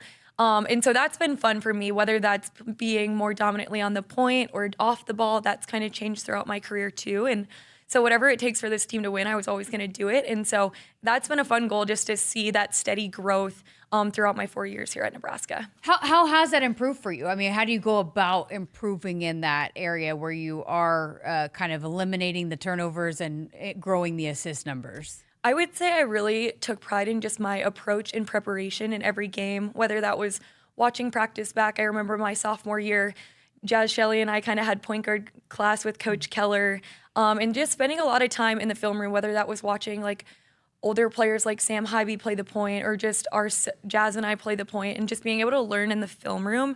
I think I was really able to like slow down the game then, especially like that sophomore year. I saw a big jump there. And then just junior and senior year, taking that same approach, and then who could I take under my wing? And that's just it's been such a joy to see that, like, just assist to turnover. I always say, like, I have so much fun, like, seeing someone score a bucket, because it's just, how can you not be excited when your teammates are succeeding? Because at the end of the day, that means you're succeeding too.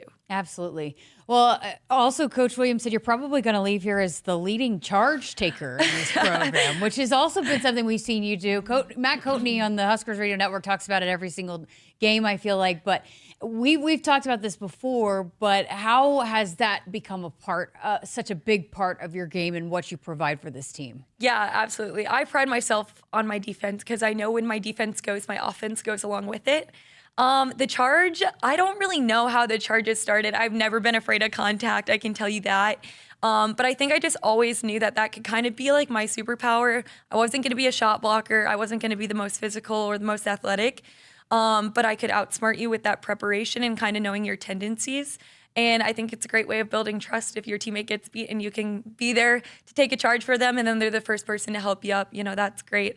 I think my body feels a little bit more now on this 4th year, though. I was going to say, it probably takes away a little bit of the pain when you know that it's such a momentum giver for your team, right? 100%. And when you have 4 girls that are just running to you to help you up, and you have your whole bench celebrating, your coaches are excited for you, it is worth it every single time. I always say a charge in the women's game is kind of the equivalent to a dunk in a men's game, of like, it's such a momentum play. It's kind of a dagger sometimes. And so, yeah, I'll take it every single day. Has that also been something where it's been the preparation and just kind of knowing the game and understanding when to be where and getting your feet set? Is that just when you talk about being good at something like that, how does one get there, I guess? Yeah, I think a lot of it is like in my film preparation or just maybe understanding. I think a lot of them sometimes come off of like ball screen coverages. And so understanding like what the offensive tendency is going to be and where I can be there. We always talk about like helping to make a play. And whether that's with a charge, a strip, a block, whatever that may be. And so, yeah, I think a lot of it's preparation, but also being like proactive, not reactive, and just being where you need to be when you need to be there. In terms of your leadership and what you've been able to do really the last couple of years, how has that grown for you, and who maybe have you looked to maybe model some of your leadership qualities after to be able to be the kind of leader that this team has needed you to be? Yeah, I think my leadership's really just adapted and grown throughout my 4 years here. I think where I've really grown is understanding that you may need to lead two different people 2 different ways. I think my freshman self would have said like one hat fits all and maybe tried to lead 14 girls the same way. And now as a senior, I've really understood that's not how it works. That's not leadership. And as a team of 14 girls, everyone kind of needs to be led differently and ticks differently. And so just learning, I think when you can build a relationship that goes beyond the surface, you can have a lot more buy-in and lead people a lot better. When you talk about someone I model my leadership after, I don't know if there's a single person, but being a part of this Clifton Strengths Institute here on campus in the College of Business, we talk a lot about like what's right with people, what is like instead of focusing on the weaknesses and like what are you good at and like let's just maximize on those. And we've even carried that over into our basketball team, and I think that's really cool when you have a team and a group of coaches where you sit together and look like no one has the same top 5 strengths. And so just understanding how each person is so different and just leaning into that and helping lead by those strengths, I think has really helped me. Yeah, that's great. Great stuff.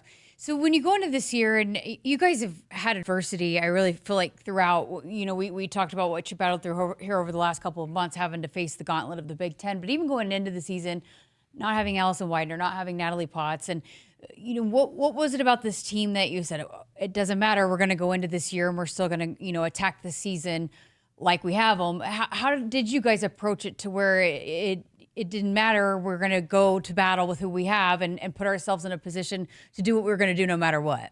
Yeah, I think back in June when we just had open gyms or we were just playing pickup, I was like, this is a very competitive group. Like whether we were playing best of 5, we wanted to play a 6. Like we just wanted to keep playing.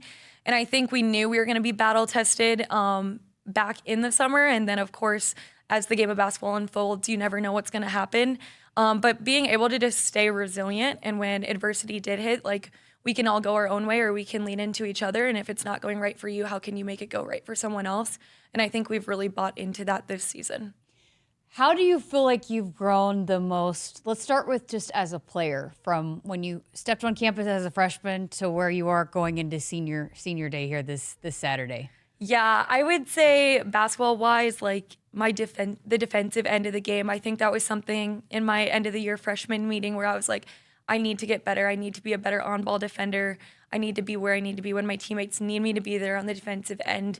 And I've had so much fun working on defense. I love that end of the ball, and I think I've seen the most growth there. We already talked about the assist to turnover ratio, but I would say that was another big area of growth as well. How about as a person? Where are you the most different from when you walked in as a freshman to where you are now? That's a great question. I think I'm just a better, well-rounded person. I think Nebraska has really, I said this to the coaches, but like they didn't put me in a box here, and I really appreciated that I could grow as a young woman in whatever capacity I wanted to, whether that was opportunities within the College of Business, opportunities of leadership, whether that was within Nebraska or the Big Ten, being a leader on this team for 2 years. They just haven't put me in a box, and I'm so grateful that they haven't, because it's just, there's been so many open doors I never anticipated coming here in Nebraska. In this day and age in college sports, we just, with the transfer portal, it could be easy to leave and whatnot. And you've been here for 4 years, and that's kind of a little bit of a rarity. And not that that's a bad thing for if players want to find a better fit. But for you personally, why has it been the right choice for you to stay loyal and stay here for your entire college career? Yeah, I remember when I committed over the phone to Coach Williams and her staff that I said the specific words, I'm committed to you for 4 years. And to your point, it's a rarity. Collegiate sports have changed at such a rapid rate in my 4 years here. But I wouldn't change this decision for the world. And I think the reasons I say it is like the belief I have in this coaching staff, the people I get to surround myself within the basketball program, but then just everything from the resources that Husker Athletics support you with and like the College of Business. It's just been amazing when you walk into class and your professor is like, hey, great game, like against Washington, like we were watched. Like that's just incredible. And like when you talk about what makes Nebraska so special, people say it's the people, and it's true. And you just can't find that anywhere else. I love that. You know, I did want to ask you too, because you have grown so much as a player, and so you've obviously put in the work at that, but you've also found ways to be very, very active in other ways, including, you know, you're the president of the Student Athletic Advisory Committee. You've been involved with the Big Ten at the conference level. So many things that you're involved in. Why has that been important for you to find that balance to where you're not suffering in what you're doing on the basketball court, but you're also challenging yourself off the court as well? Yeah, I think the reason I've just tried to get involved with as many, I love people. Like, I love to hear their story. I love to hear their why. And that was not my plan coming here to Nebraska, was to, you know, get these opportunities or these titles. But I think the more I got to know the people, the more I was like, I want to serve people better. I want to lead people better.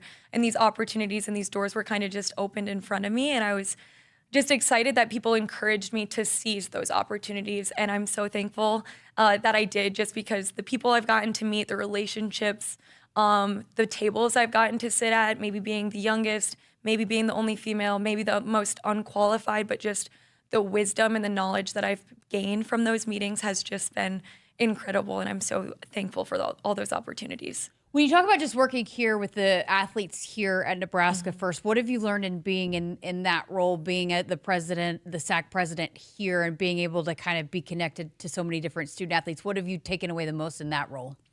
I would say that the biggest thing that I've taken away is, like, we have a student body here that wants to serve. And I don't think that's everywhere in the Big Ten, that you're maybe there for athletics or you're just there for your academics. And here at Nebraska, whether that's the standard Tom Osborne set, like, people want to serve, people want to give back to the community.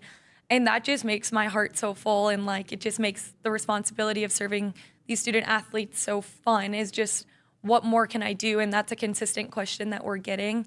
And that just like fills my cup. And hopefully the community feels that they come support us, but we reciprocate that as well. That's awesome. Especially too, because I think some fans might have a bad taste in their mouth of where college athletics is going. Mm-hmm. But it is different here, that there are a lot of great student athletes that want to do the right things and want to give back and be embedded here within this community. Yeah, absolutely. I hope the Lincoln community feels that, because I sure as heck see that from an insider. So yeah, just so grateful for this community. Okay, so then when you talk about getting involved in the conference level and the things you've done on that regard, what have you learned there? What have you taken away in those kinds of roles? Yeah, I think that's just been so neat this year, specifically of how like collegiate athletics have just pivoted and changing daily, and just what does that look like across 18 different schools in this Big Ten conference, and what's working maybe at Michigan that's not working here in Nebraska, or what's working out in LA that's not working at Penn State.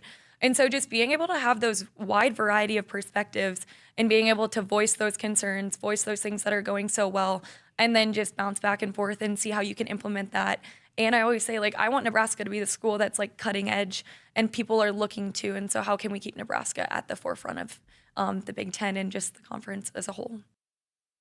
Kyle, she is impressive, for sure. But you can listen to that full conversation. It's out on our podcast platforms and our YouTube channel as well, brought to you by Emeritus. Emeritus is proud to power Husker Women's Wednesday and all of Husker women's sports. And we should have asked Coatney about her not getting Defensive Player of the Year, because he's been pushing for her to get Defensive Player of the Year all year. We should give Coatney a vote, the media vote. Does Greesh get the media vote? It should be only Coatney votes on everything. He should. Coatney, I mean, he's clearly biased, but the Coatney. No, he does. No, he knows. Props That's to why other he players. should be the media. The media vote. It just should be like Coatney's Offensive Player of the Year, Coatney's Defensive Player of the Year, and then Coatney's first team. We have an idea for the next hour. There we go. Somebody get here from St. Elmo's and tell him to get back to his hotel room. For Jess Sayin, for one of the guests. Jess Sayin was the name of the show. That's what Kyle came up with. I came up with. Crypto said Jessica and the Muppets, and Kyle could be Yeah, he Kermit. called me a Muppet. Kyle Thank is you, Kermit. Crypto. He called me a cartoon frog. We had some suggestions. I'll just say that probably are not. Some went off the rails. Some are probably not appropriate for me to pass along here. Jess saying with an exclamation point. Apparently, Kyle's the only one that gets a vote in this. That is the name of the show. I don't know why we're still having this conversation. Probably because I just keep bringing it up. All right, one more time again. Big Ten tournament coming up for Nebraska women's basketball. 2:30 tip against Indiana and 2 o'clock on the pregame show with Coatney and Grease right here on the Huskers Radio Network. Going to get to a break. Going to talk some more football coming up next here on Sports Nightly. It's another new year and another exciting edition of the Nebraska Lottery's popular Cash Blast promotion. You know how it works. Until March 24th, buy a 2x2 ticket and get a voucher.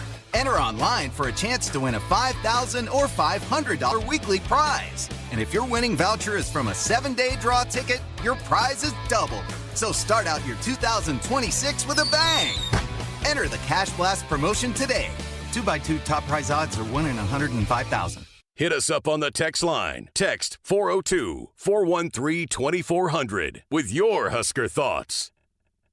Noddle Companies proudly supports the Huskers Radio Network. As a full-service leader in commercial real estate, we create thriving communities. Discover what's new in the Builders District in North Downtown, Noddle Hospitality's latest venture in Exarban Village, and the contemporary living of row house townhomes on Leavenworth. We're welcoming world-class concepts from men's fashion and great eats to gorgeous homes and green spaces, all professionally managed by Noddle Services. These are the Noddle Companies, building a better Nebraska. For more information, check us out on Facebook and Instagram. Dear weekend, Toyota trucks are raring to go. Gearing up for fall, Tundra is all in for hauling. Campers, ATVs, you know Tundra's got the muscle to move it. Going off the beaten path? Tacoma says, let's do this. With handling that tackles tough trails and the backbone to take you where the pavement can't. Both trucks pack sweet tech, posh cabins, and Toyota's legendary reliability.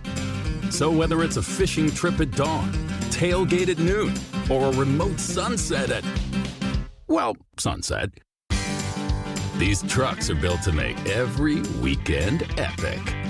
Find yours at Toyota.com. Toyota, let's go places.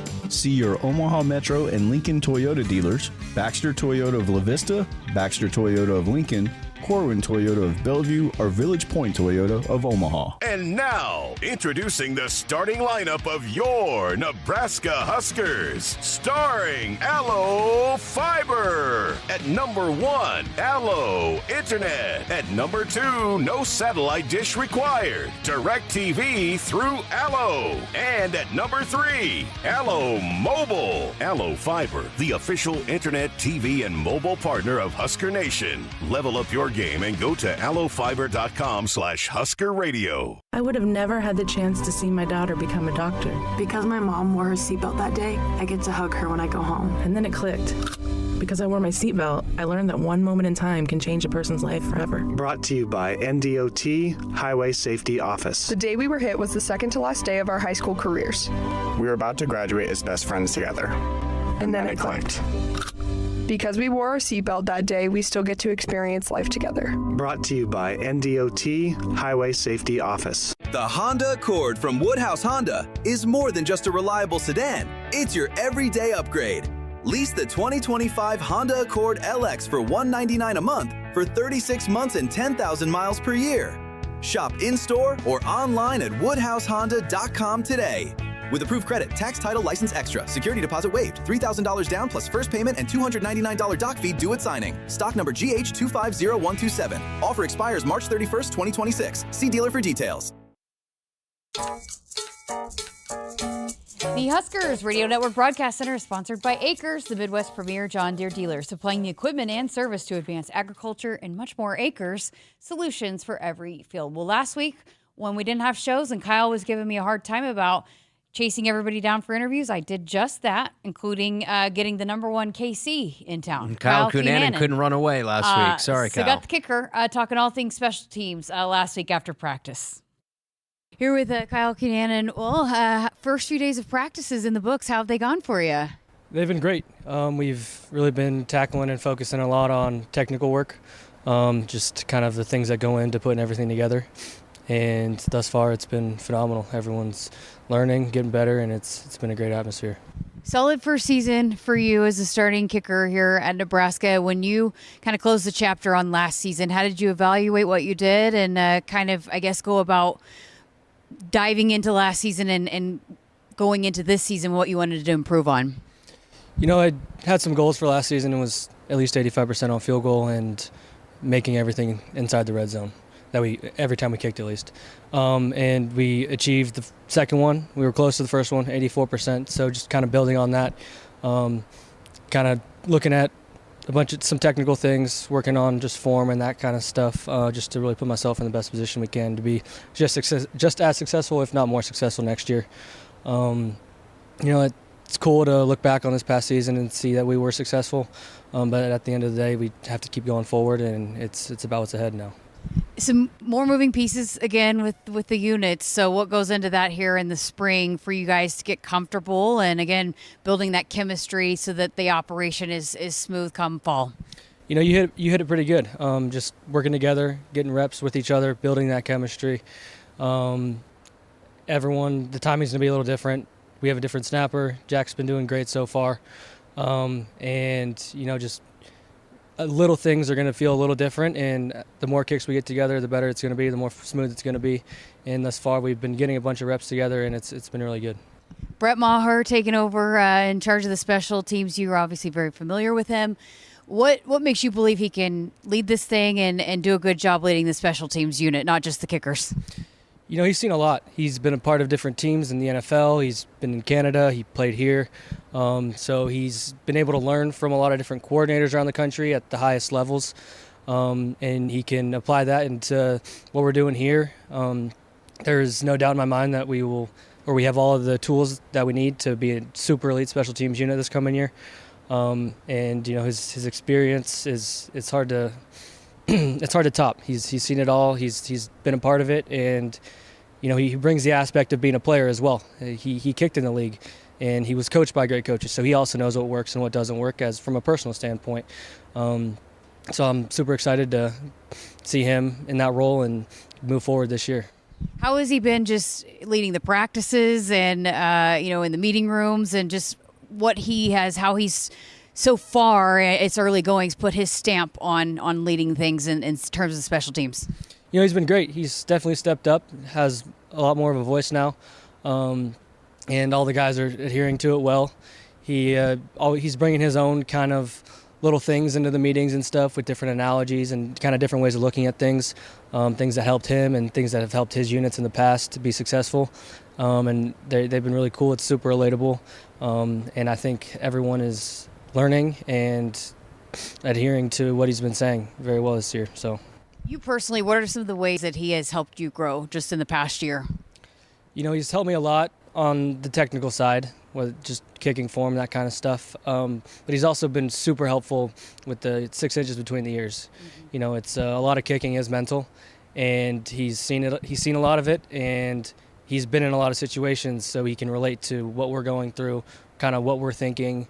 And, you know, he can give us things to think from when we're on the sideline to when we're on the field to when we get back to the sideline, just to make sure that we are in the best position possible to be successful when we go out there.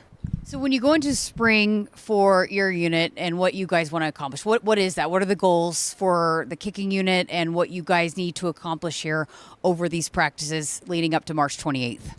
No, I think the main thing is just building the chemistry. With the new unit, it's going to be a big thing. Archie's been getting a lot of reps holding.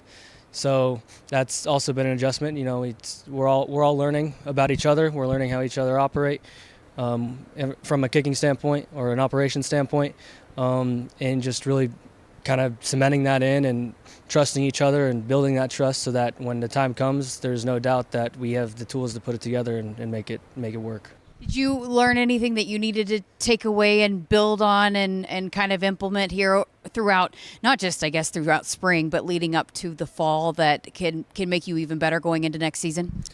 Yeah. You know, each day there's different challenges you have to tackle. I mean, not every day you're going to go out there and kick the ball the exact same way. Mm-hmm. And, you know, that's part of it, kind of making your bad days serviceable. And something we talk about a lot is making your misses, and the smaller margin of error that you can create that comes through reps and practice and that kind of thing, the better. Even when you don't hit the ball perfectly or catch it completely clean, it still goes the direction you want it to and the distance you want it to. And that just comes through reps, and that comes through practice and working out here in the spring.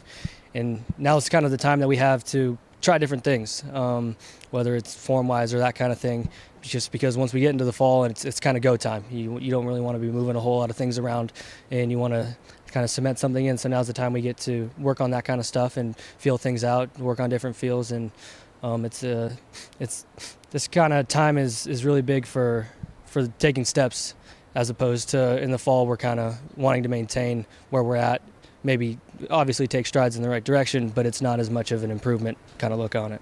Great stuff as always. Appreciate your time. Absolutely. Thank you. It's another fascinating storyline, again, moving forward. Again, just kind of see how Coach Maher is taking over the special teams. I'm going to sit down with him tomorrow, both those guys tomorrow, and do the one-on-one with them. But you could tell, obviously, the special teams, the specialists really believe in him, being able to work with him closely. And they, of course, he's had that role working with the specialists, and now just taking on a much bigger role as the guy in the special teams room. It's hard not to have confidence if you're Kyle Cunanan and a guy that has done it at the highest level, not just here in a place that he's kicking, but also at the next level in the NFL.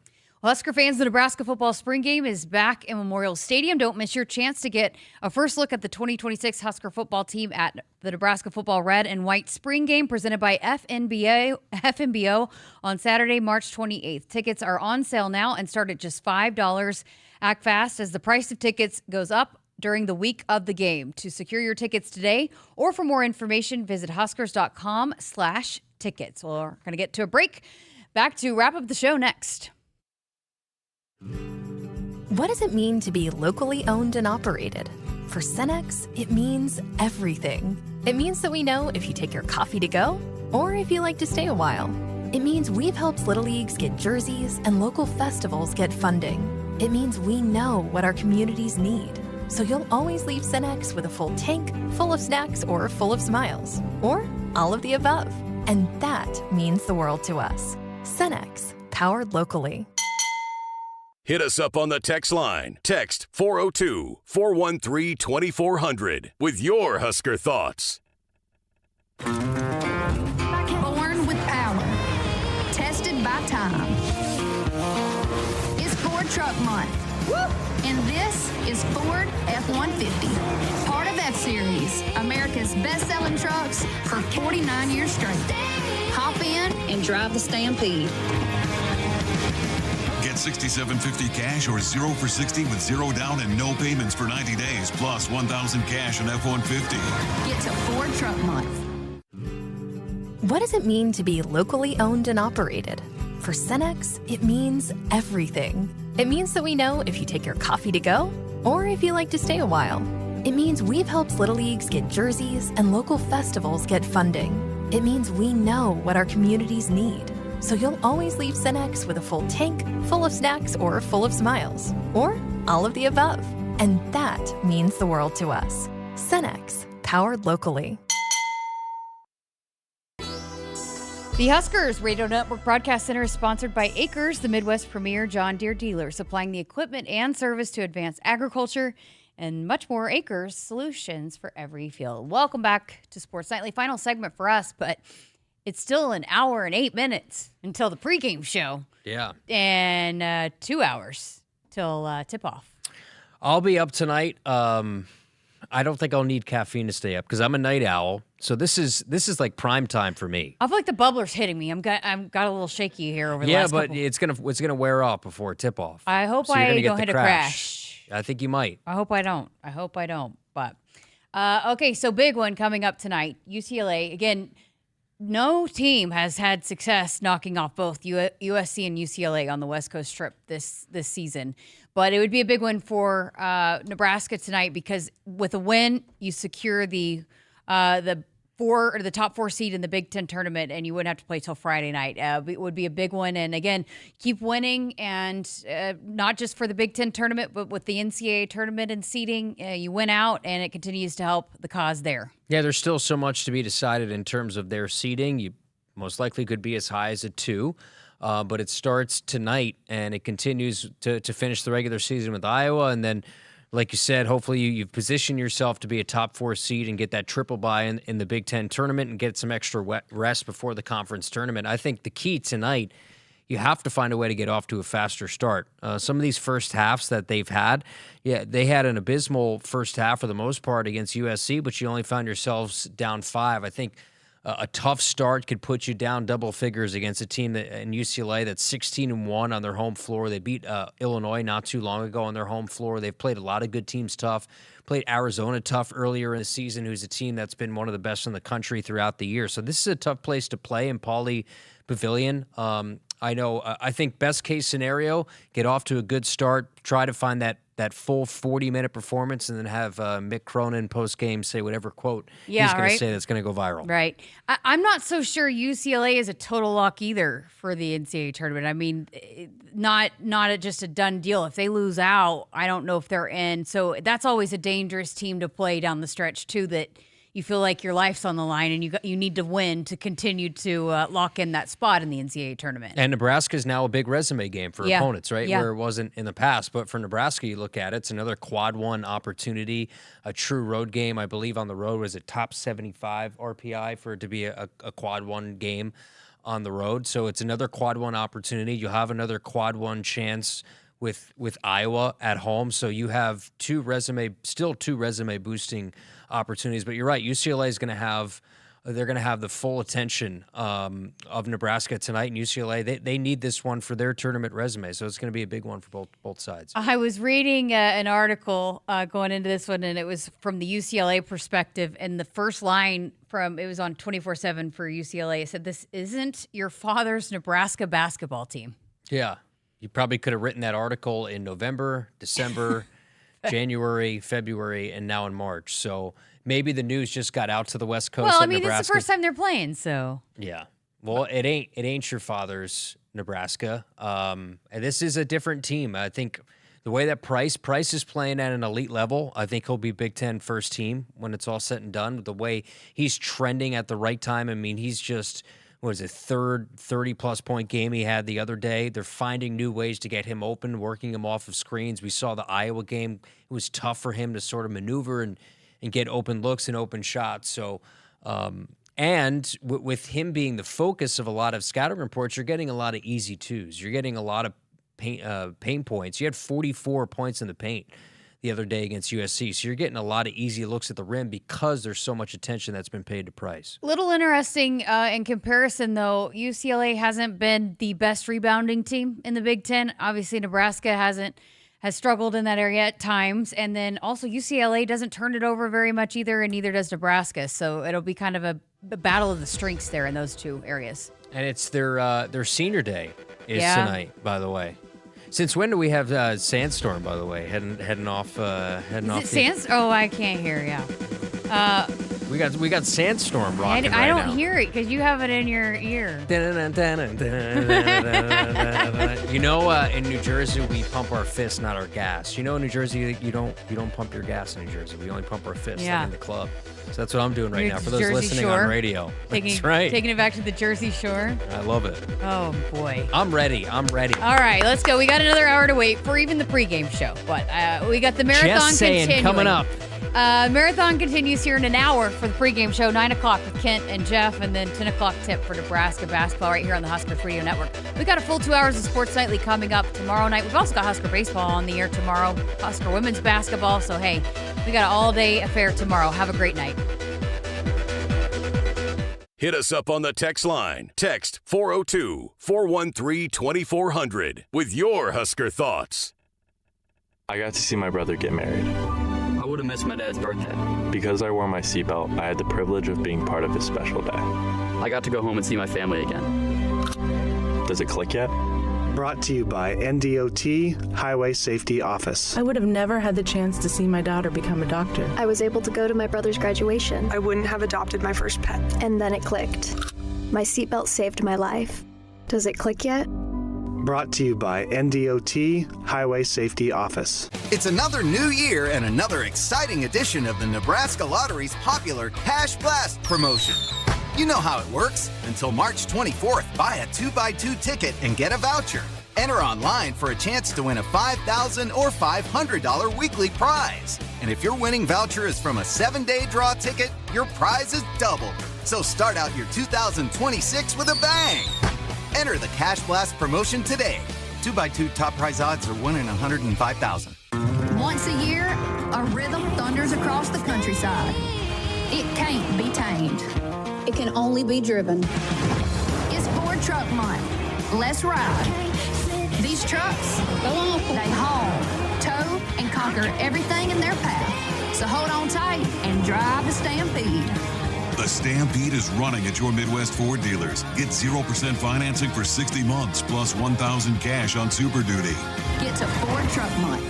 The color red means something to us. It means tough, ready, and powerful. It means our standards are high, and we expect the highest level of performance on and in the field. So while the Huskers are getting it done on the football field, you can count on Massey Ferguson tractors to get it done in your field. With its seamless CVT transmission and efficient AGCO-powered engine, you'll keep charging down the field all season long. Check out the full line of Massey Ferguson equipment at Osceola Implement in Osceola.